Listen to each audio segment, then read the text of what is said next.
A gente abre espaço agora para uma entrevista exclusiva extremamente importante.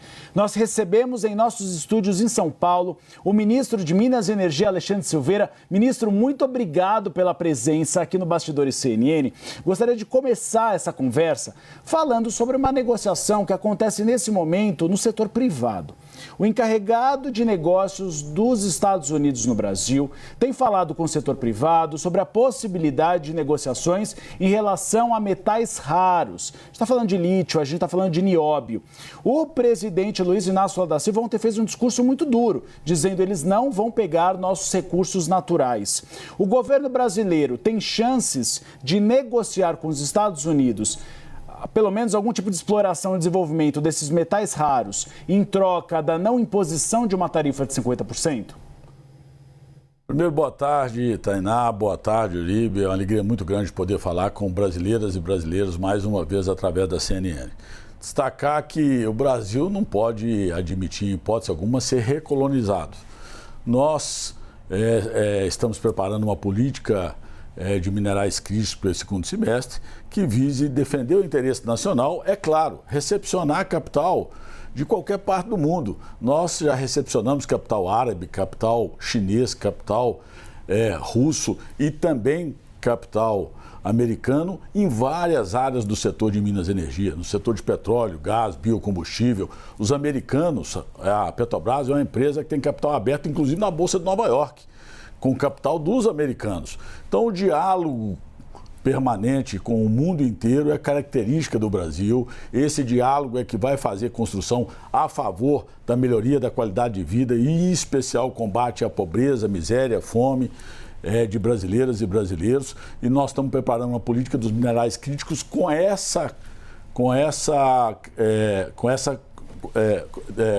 objetivo. O objetivo da gente recepcionar capital, garantindo a soberania nacional sobre os minerais críticos. O Brasil é a grande potência da transição energética global, por ter 90% da sua matriz de energia elétrica limpa e renovável, e agora com essa política vai impulsionar a mineração dos minerais raros. Nós temos um quarto das terras raras do mundo, somos riquíssimos em nióbio, cobre, lítio, e queremos recepcionar recursos estrangeiros, garantida a soberania e garantido os direitos e os resultados sociais da mineração para as pessoas no Brasil. Ministro, tudo bem? Tainá aqui falando. A gente está acompanhando de perto essas negociações, claro, o que é aberto, né, em relação às negociações que são muito sigilosas. Ontem, o vice-presidente, ministro do Comércio, até abriu um diálogo que teve com o equivalente aos Estados Unidos, ministro do Comércio também. Há uma ideia de que o Brasil sai do perde-perde, vai para o ganha-ganha nesse momento com essa conversa, mas não tem certeza de nada, de que vai conseguir reverter esse cenário até a data prevista, o prazo dado por Donald Trump. O ministro da Fazenda procurou o Tesouro nos Estados Unidos e ouviu que a negociação está com a Casa Branca. Logo, quem decide é o presidente Donald Trump. Itamaraty trata as decisões de Trump, não seria o contrário, né, de forma imprevisível, né? Diz que tudo pode acontecer, inclusive nada. O governo vai sair derrotado dessa disputa com os Estados Unidos até o dia 1º, ministro? Quem impôs as tarifas, Tainá, foi o governo americano. Naturalmente, quem tem que abrir o diálogo é o governo americano. Inclusive, impôs sob condições de agressão institucional ao Brasil. Nós não podemos impor ao Supremo Tribunal Federal absolutamente nada que não seja aquilo que determina a nossa Constituição Federal. E, portanto, uma coisa são valores inegociáveis, como os valores da Constituição Federal, outra coisa são as negociações comerciais. O presidente Lula governa o Brasil pela 3ª vez, espero que terá a 4ª. E governa sob a égide do diálogo, da construção, reabriu o Brasil para voltar ao diálogo internacional. O setor elétrico, por exemplo, eu quero dar um exemplo objetivo. Nós fizemos mais de 150 bilhões de reais de leilões de petróleo, gás, biocombustível e de leilões de linha de transmissão com capital americano, com capital chinês, com capital francês. Então, nós vamos continuar dialogando. Agora, o Brasil não dialoga, com certeza não vai aceitar nenhuma imposição que imponha condições e piore a vida, e agrida a soberania e piore a vida do povo brasileiro. Por isso nós temos defendido o fortalecimento da nossa economia.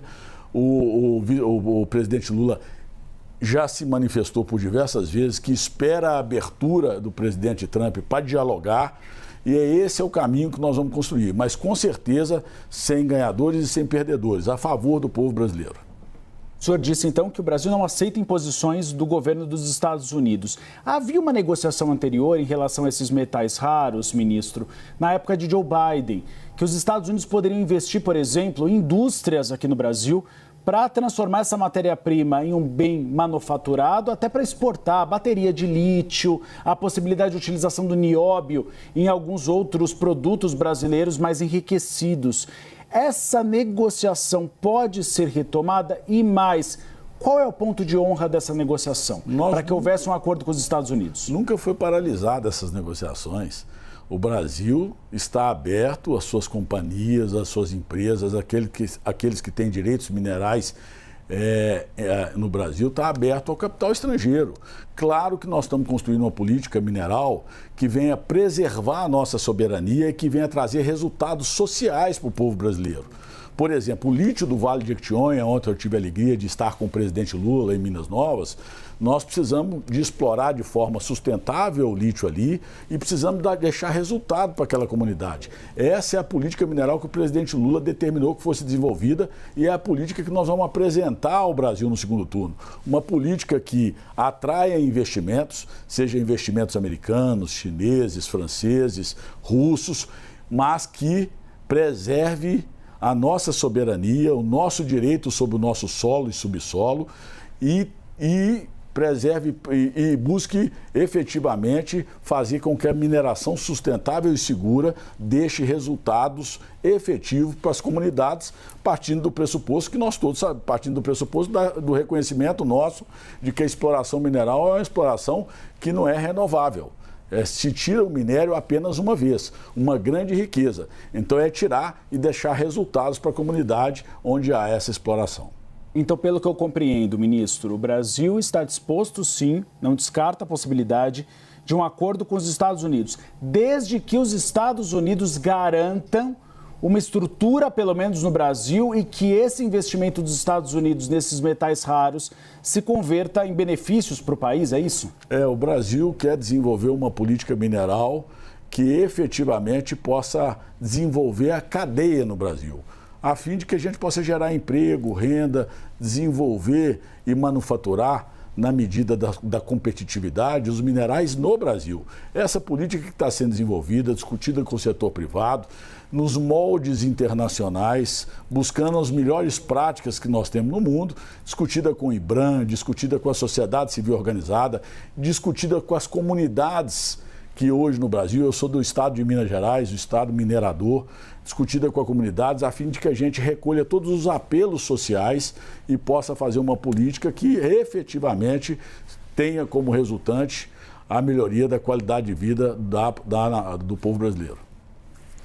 Ministro, Estados Unidos já demonstraram ali interesse em negociar a tarifa que recai sobre o etanol de 18%. Está entre as principais reclamações dos americanos. O senhor está disposto a negociar essa taxa? Pode negociar de alguma maneira sobre o etanol para tentar abrandar essa sobretaxa do presidente Trump de 50% sobre os produtos brasileiros? Há um grande equilíbrio na produção de etanol, em especial o etanol de cana-de-açúcar, nas tarifas dos Estados Unidos com o Brasil. Os Estados Unidos cobram uma tarifa muito cara no açúcar e nós cobramos uma tarifa que torna a cadeia do etanol competitiva. O Brasil é o país, paraíso dos biocombustíveis, descarboniza a sua matriz elétrica, a sua matriz autointensiva, a sua indústria, através dos biocombustíveis. E esse mercado dos Estados Unidos é muito importante para nós, como o mercado de açúcar brasileiro é muito importante para os Estados Unidos. Há um equilíbrio nessa questão. Por isso eu defendo a manutenção da tarifa de 18% para o etanol, a fim de que a gente possa manter o nosso mercado externo e o equilíbrio da balança comercial, fazendo com que o Brasil, a economia do Brasil se robusteça e a gente não prejudique a nossa grande vocação, que é o agronegócio nacional. Ministro, a grande dívida das famílias brasileiras costuma ser com energia, com conta de energia elétrica, com gás, botijão de gás. E o governo federal prepara o lançamento do Gás para Todos, um programa importante, principalmente para as famílias mais carentes. Quando deve ser lançado esse programa e qual o custo dele para o Estado brasileiro? Todos sabem da preocupação do presidente Lula com o combate à miséria, à fome, à desigualdade, a construção de uma sociedade mais justa e mais equilibrada. É claro, e nós fizemos isso agora há poucos dias no setor elétrico. Nós lançamos o Luz do Povo. Hoje, 60 milhões de brasileiras e brasileiros não pagam a conta de energia até 80 kW desde o dia 5 de julho. Receberão a energia zerada, preservando as famílias mais pobres, a fim de que elas possam ter dignidade, 6 bicos de lâmpada, uma geladeira, um fogão, um ferro de passar roupa, para ter a dignidade mínima. Agora nós vamos fazer com gás. O presidente Lula vai assinar uma medida provisória dia 5 de agosto e hoje 5, milhões de famílias recebem o auxílio gás, 74,50 centavos de reais por família. Agora não, 17,4 milhões de famílias receberão o botijão de gás. Nós queremos e estamos trabalhando isso há um ano, serão mais de 40 mil postos de distribuição de gás no Brasil e nós estamos trabalhando há um ano para efetivamente a gente poder colocar em prática essa política que é o Gás para Todos até final de 2026. Tem um custo mais ou menos 5,6 bilhões de reais. Hoje se gasta em torno de 2,4 bilhões, serão 5,6 bilhões, serão previstos no Orçamento Geral da União e, portanto, é uma política fundamental para que a gente preserve principalmente a saúde pública das mulheres e das crianças. É importante destacar que nós ainda temos muitas famílias que cozinham de forma inadequada. Eu pude ver isso nos locais mais longínquos do Brasil, presencialmente ali na Ilha do Marajó, no Pará, em Minas Gerais, no Jequitinhonha, onde nós tivemos ontem, causando graves danos às mulheres e às crianças na questão do cozimento a lenha e o cozimento a álcool. E nós queremos acabar com esse problema com o Gás para Todos, um grande programa social que vem se somar aos outros programas sociais que nós retomamos no governo Lula e estamos erradicando fome, miséria e melhorando a qualidade de vida do povo brasileiro, reconhecendo que o país tem como grande desafio construir a renda média que tem o americano. O americano tem uma renda média de $2.500. O brasileiro ainda tem uma renda média muito baixa e o presidente Lula sempre destaca que sonha com um país de classe média. E é isso que, efetivamente, nós estamos buscando com muito trabalho e determinação.